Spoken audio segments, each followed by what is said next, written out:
하나님은 우리가 세상에서 사는 모습을 보고 결산하여 상과 벌을 주십니다.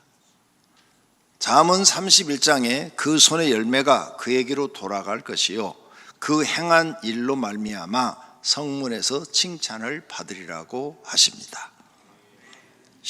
이사야서 3장에는 악인에게는 화가 있으리니 이는 그의 손으로 행한 대로 그가 보응을 받을 것임이라고 말씀하십니다. 이런 성경 말씀을 우리는 꼭 기억해야 합니다.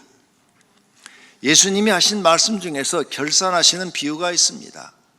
달란트의 비유, 열분화의 비유, 양과 염소의 비유, 무화과 나무의 비유, 구약 성경에는 저울로 결산하는 모습을 비유로 말씀하셨습니다.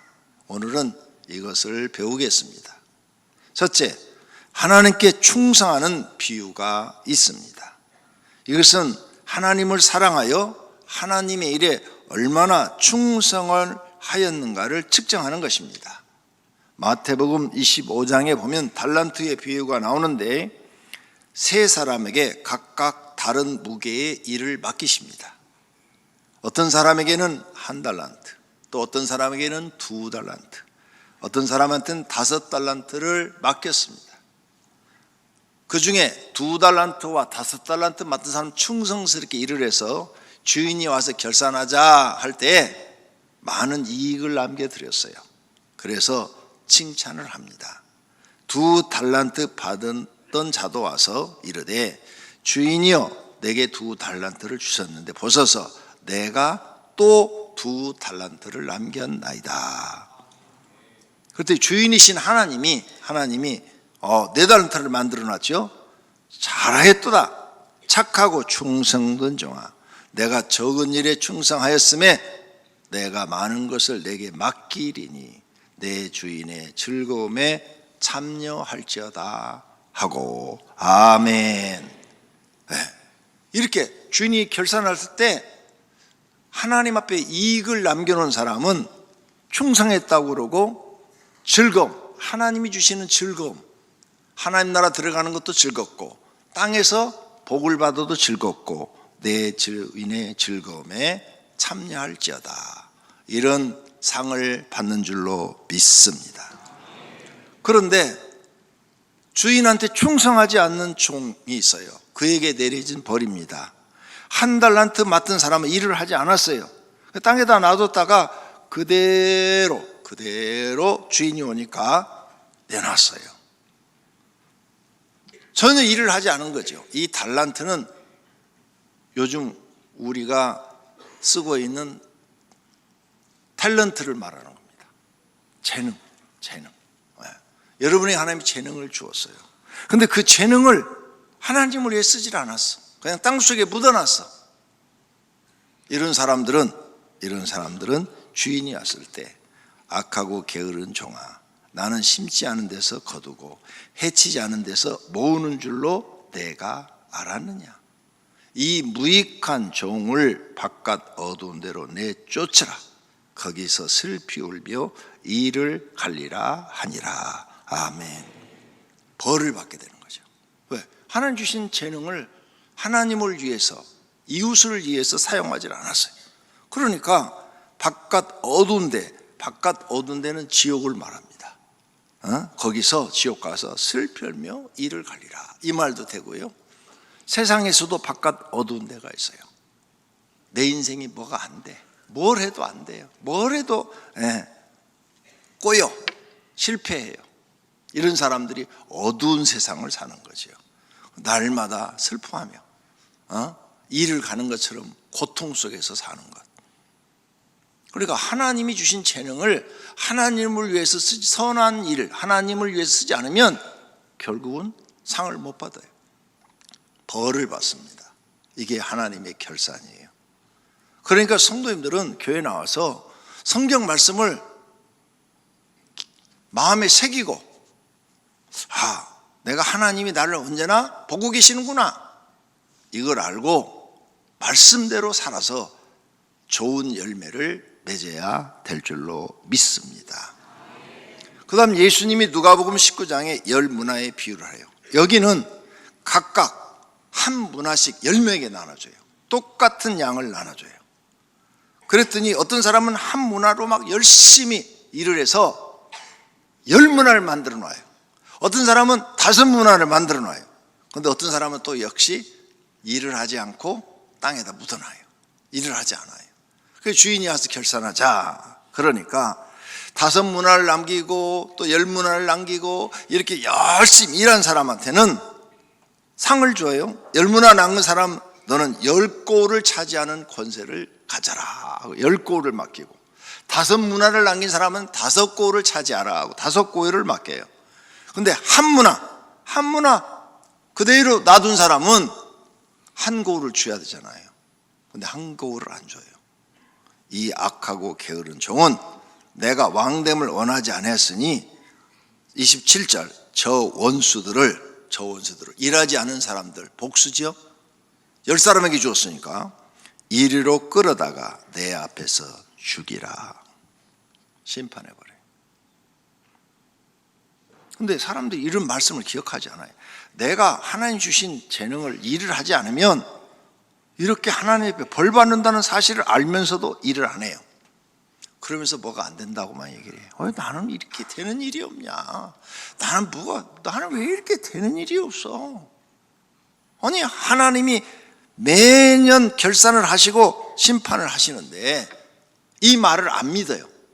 그래서 여러분 생각대로 사시는 거죠. 그래서 여러분은 안 돼요. 나이 먹으면서 철 들어가죠. 철 들어가면서 느끼는 것은 세상은 내 마음대로 안 된다는 거예요. 그러니까 이걸 알고 우리는 교회에 나와서 이런 걸 깨달아요. 세상은 내 마음대로 안 돼. 하나님이 나를 도와주셔야 돼. 그리고 내가 하나님 앞에 그럼 상을 받으려면 하나님 마음에 드는 삶을 살아야 돼. 이렇게 해야 될 줄로 믿습니다. 두 번째로, 하나님은 이렇게 하나님 앞에 충성하는 것만 결산하는 거 아니에요. 이웃을 섬기는 것도 결산합니다. 그래서 이웃 섬김의 비유, 양과 염소의 비유를 마태복음 25장에 얘기합니다. 너는 과연 이웃을 도와줬는가? 즉 이웃 사랑을 실천하였는가에 대해서 결산하시겠다는 거예요. 모든 민족을 그 앞에 모으고 각각 구분하여 목자가 양과 염소를 구분하는 것 같이 하여, 양은 여러분이 볼 때 이 오른편에, 염소는 왼편에 두리라. 그때 임금이 그 오른편에 있는 자들에게 이르시되 내 아버지께 복 받을 자들이여 나와 창세로부터 너희를 위하여 예비된 나라를 상속받으라. 내가 줄일 때 너희가 먹을 것을 주었고 목마를 때 마시게 하였고 나그네 됐을 때 영접하였고 헐벗을 때 옷을 입혔고 병들었을 때 돌보았고 옥에 갇혔을 때 와서 보았느니라. 이 양의 무리에 선 의인들이 대답하여 이르되 주여 우리가 어느 때 주께서 주신 것을 보고 음식을 대접하였나이까? 목마른 것을 보고 마시게 하였나이까? 우리는 그렇게 한 적이 없는데요. 이렇게 말을 하는 거예요. 그러니까 40절 예수님이 대답을 합니다. 내가 진실로 너에게 이르노니 너희가 여기 내 형제 중에 지극히 작은 자 하나에게 한 것이 곧 내게 한 것이니라. 아멘. 이웃사랑, 네 주변에 너보다 어려운 사람 네가 도와줬어. 냉수 한 그릇을 떠줬어도 그것이 나한테 한 거다. 그가 배고플 때 밥 한 그릇 사준 거 그것이 다 나한테 한 것이다. 예수님이 그렇게 말해요. 그래서 너희들은 양의 무리라. 너희는 상을 받을 자, 창세로부터 복 받을 자들이다. 하나님 나라에 들어갈 자들이라. 이렇게 칭찬하고 상을 줘요. 그런데 염소의 무리, 왼편에 서 있는 사람들, 그 사람들은 염소의 무리라고 그랬어요. 그들한테도 너희는 내가 이렇게 했을 때 나를 하나도 도와주지 않았다 그러니까 언제 우리가 주님 안 도와드린 적 있어요? 우리 열심히 교회 다녔는데요. 그랬더니 하나님이 대답을 합니다. 내가 진실로 너에게 이르노니 이 지극히 작은 자 하나에게 하지 아니한 것이 곧 내게 하지 아니한 것이니라 하시니라. 아멘. 나보다 어려운 사람한테 네가 하지 않았어? 네가 배고픈 사람 보고 밥 한 그릇 안 사주고, 너 어려운 사람 목마른데 물 한 그릇도 안 떠주고, 너 이웃에게 냉정하게 했지? 차갑게 대했지? 그리고 너 이웃을 무시했지? 멸시했지? 너는 염소의 물이야 하면서 심판해 버립니다. 그러면 나는 어떻게 살았는가 생각해 보셔야 돼요. 나는 어떻게 살았는가? 나는 정말 양의 무리에 속해 살았는가, 염소의 무리에 속해 살았는가? 그거 하나님이 결산하시겠다는 거예요. 세 번째, 이제 하나님 사랑, 이웃 사랑 말고 신앙 전체를 열매에 비유해서 우리에게 말씀하십니다. 무화과 나무에 비유입니다. 주인이 무화과 나무를 심고 3년 동안 열매 얻기를 기다렸으나 열매를 맺지 않는 나무는 찍어 버리라는 말씀을 합니다. 오늘 본문의 말씀이에요. 나무를 심은 지 3년이 되면 열매를 맺어야 되는데 열매를 안 맺는 거예요. 그러니까 쓸데없는 나무다, 땅만 버리고 있지 않느냐, 찍어 버리고 새로운 나무를 심으라 그래요. 그러니까 열매를 맺지 않는 나무는 아무 쓸모가 없다는 거죠. 여기서 무화과 열매는 이스라엘을 상징합니다. 예수님이 길을 가다가 무화과 나무가 있는데 열매가 없어요. 그래서 저주를 했더니 그 다음날 지나가서 보니까 삐쩍 말라서 나무가 죽어버렸어요.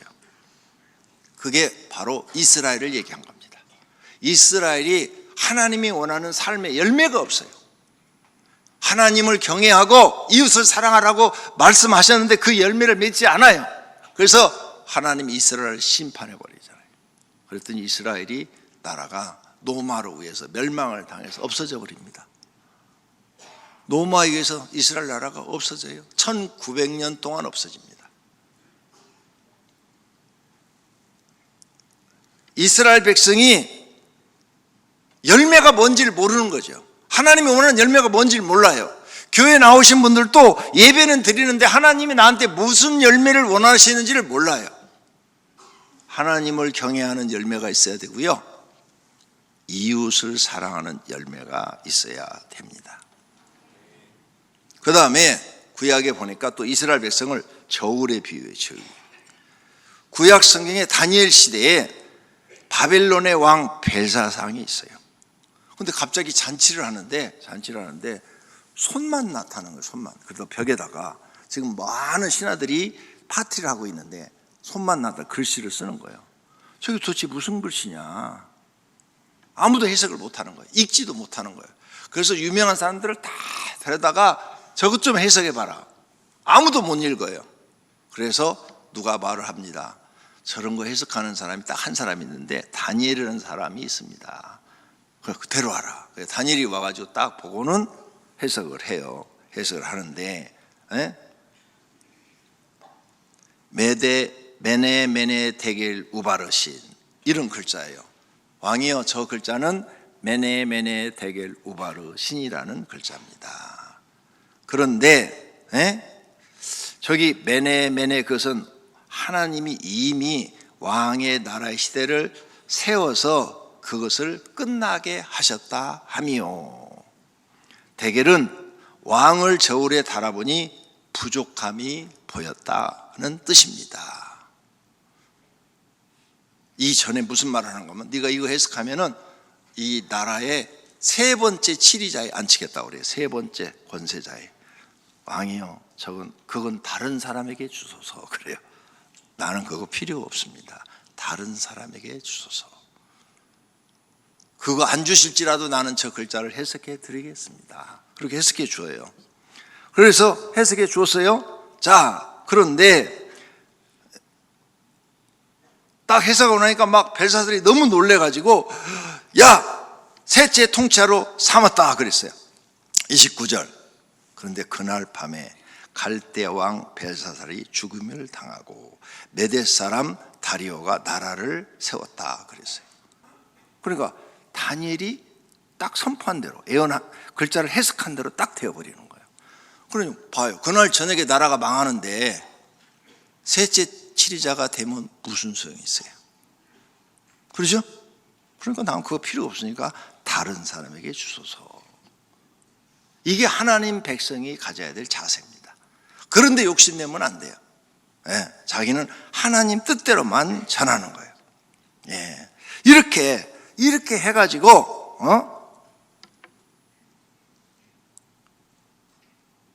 하나님이 저울에 달아봤다고 그랬잖아요. 저울에 달아봤는데 부족했다. 성도님도 다 달아봐요. 저도 달아봐요. 하나님이 저울에. 네 신앙이 과연 저울에 제대로 된 합격이냐 불합격이냐 이거 달아봐요.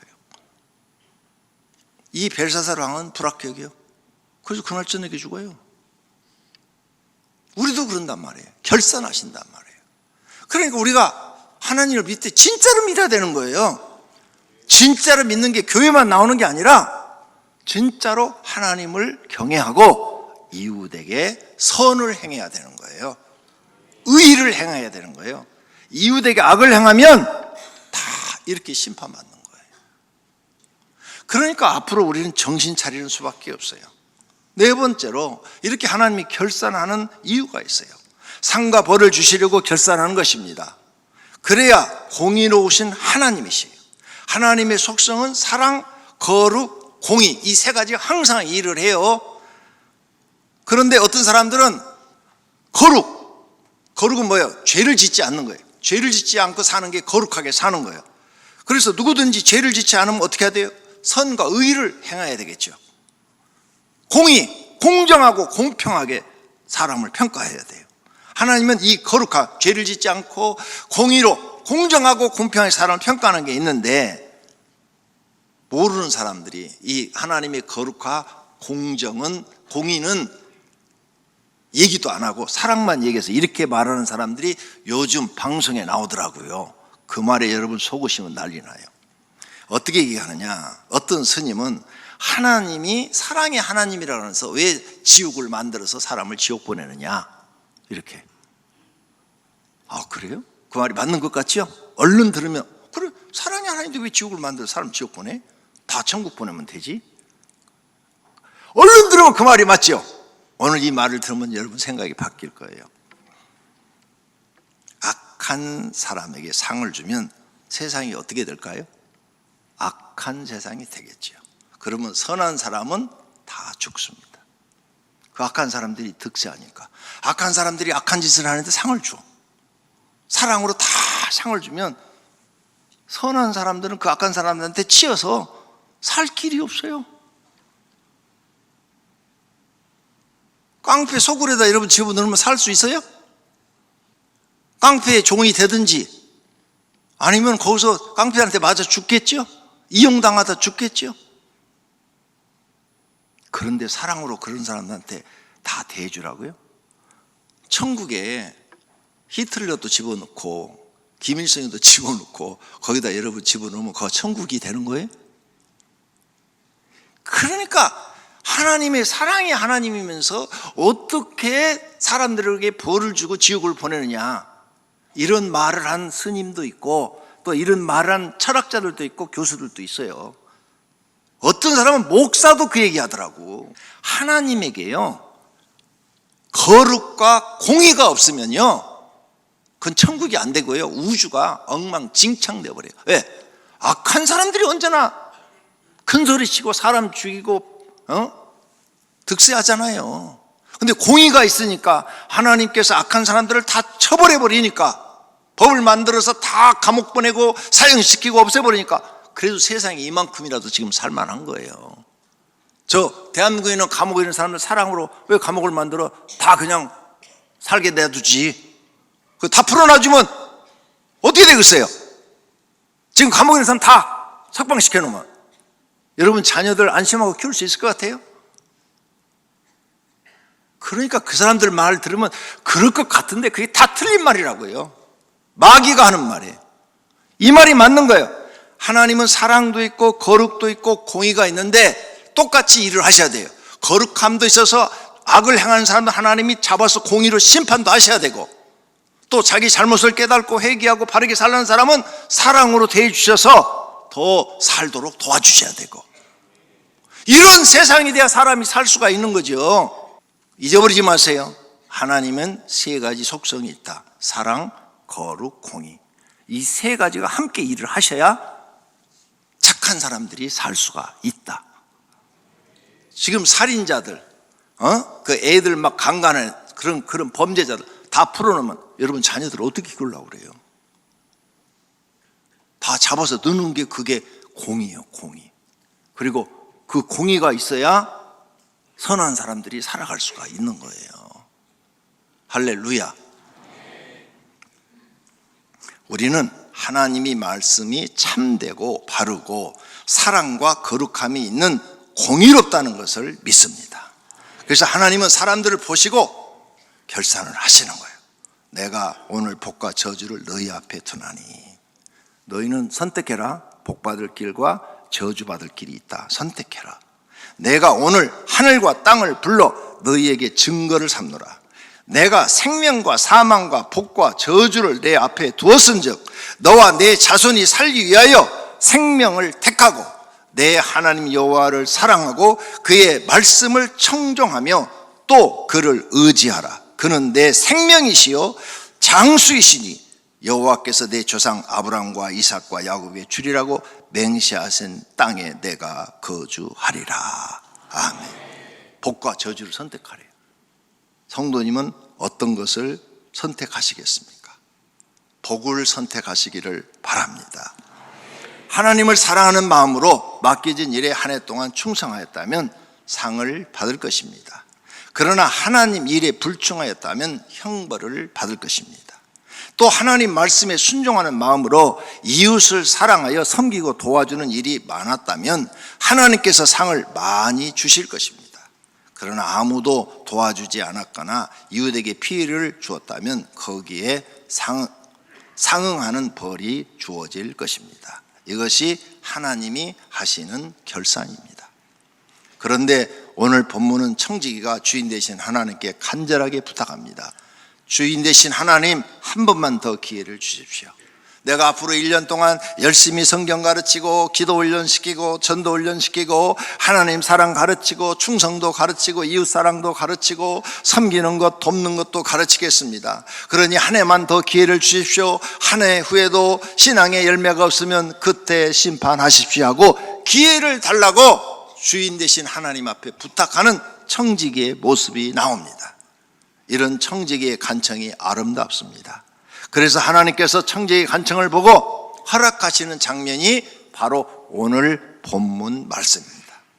결론으로 하나님은 항상 우리를 지켜보고 계시면서 결산을 하십니다. 십계명은 지키는가? 주일 성수는 하는가? 예배는 빠지지 않고 드리는가? 기도 생활은 하고 있는가? 직분과 사명은 감당하고 있는가? 가정생활은 말씀대로 가족을 돕고 있는가? 아니면 사회생활도 말씀대로 선하게 하고 있는가? 성경에서 드리는 헌금은 드리는가? 몸으로 헌신하는가? 성품은 변화돼서 사람들에게 본이 되는가? 낮아져서 하나님을 섬기고 이웃을 섬기는 사람이 되어 있는가? 이런 것을 하나님은 결산하십니다. 한 해를 보내면서 자신이 한 일을 돌아보고 잘한 일은 내년에 더 잘해서 하나님께 복받는 사람이 되어야 합니다. 잘못한 일은 회개하고 내년을 하지 않고 하나님께 인정받고 복받은 일만 한다면 자신이 크게 성장하는 것입니다. 이렇게 사람은 발전해야 하고 복받는 성품으로 변화되어야 합니다. 우리가 항상 좋은 결산을 해서 복받는 사람이 되시기를 축원합니다. 할렐루야.